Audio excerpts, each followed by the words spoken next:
YouTube, Dark Tan Man, back at it again. You see the title, but before we jump into that, quick disclaimer, I am not a health expert or practitioner or physician, but I am a health connoisseur. Just a bit of a background, I've had a degree in public health for just about 7 years now. Just so you're aware, this didn't happen yesterday or even 2 weeks ago. Even with that said, I still advise you to consult with your primary care provider before you take any advice or any opinions into consideration. As you can probably tell from the title, I want to talk to you guys about the ever-trending coronavirus, aka COVID-19. AKA Big Rona. Today I want to speak on how we can potentially beat this thing if you've already been diagnosed, or even avoid it even if you haven't been exposed or diagnosed yet. Today I want to talk to you guys about an essential dietary trace element that's known for its antiviral and antifungal properties. Quick backstory on how I came across it. Pretty much I follow a great holistic doctor and author, and I was listening to one of his lectures one day and he mentioned this trace element, basically its antiviral and antifungal properties. And so what I wanted to do is I wanted to take that information to the internet to see if I could find any correlation between this trace element and COVID-19.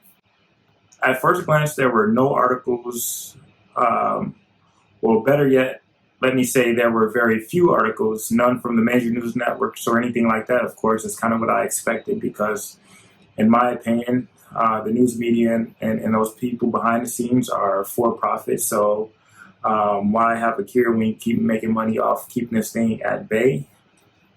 Because if it goes away, there's no money, okay? But that's another story. So anywho, pretty much what I did was browse the internet a bit. I did find a couple peer-reviewed articles, one of which I'm going to post below here in this video. So make sure you click that for the full read on that. It's in-depth and it's a very good read. I do encourage everyone to check it out once you get finished with this video. Long story short, I was successful and found a study where they measured two areas in China. One area, specifically the intake of this specific element that I'm talking about here. The intake of this element, it was very high because the soil in this area is very rich in this element.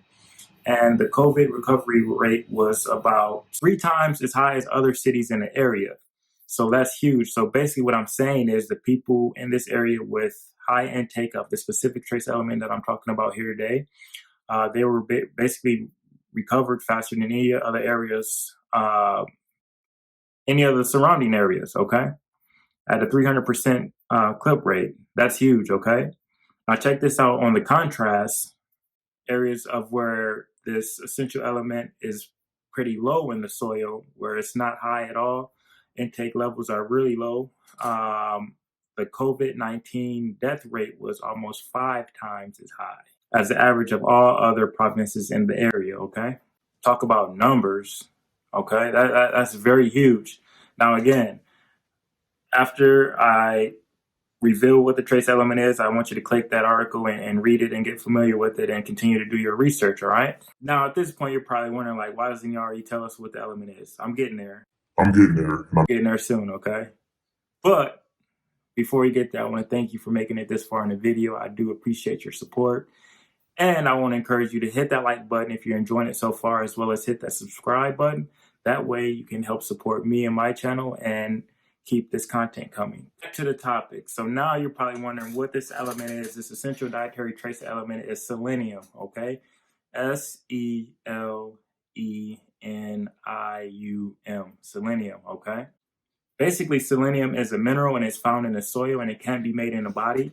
So you'll find selenium in all sorts of foods like seafood, Brazil nuts, all types of stuff. So again, this is one area where I do want to encourage you to kind of go out and do your research on, maybe supplement selenium into your daily diet, or even incorporating more foods with selenium if you're not comfortable with supplementing through maybe pill or liquid form, or however you may find it at your local health food store or online, Amazon these days, because not too many people are out shopping due to COVID-19. Although selenium is not produced in a body, it is needed for proper thyroid function. So not only does it help through its antifungal and antiviral properties. It also helps with your thyroid, okay? Thyroid is important in regulating your metabolism. So that's one thing, and overall immune function in general, okay? With that information, I do encourage you to go ahead and check that article out for yourself. See what I mean? You could probably hit Google for some more articles and studies around this. Make sure it's peer reviewed. Make sure the source is legit. So I do, again, appreciate you guys for taking the time to listen to what I had to say today. And I hope that you take this information and you turn it into something good for yourself. I hope that you stay healthy, stay COVID-free, and continue to strive forward. Remember, selenium. Before you leave, selenium, selenium, selenium. I may get this question in comments, so I'm going to answer it now. I incorporate selenium through my multivitamins, and I have considered supplementing selenium as a single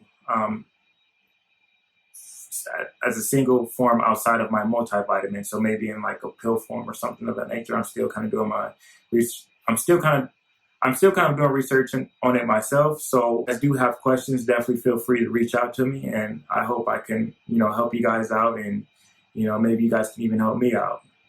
But that's all I have for today. Again, subscribe, like, and I'll catch you guys later. Dark Tan out.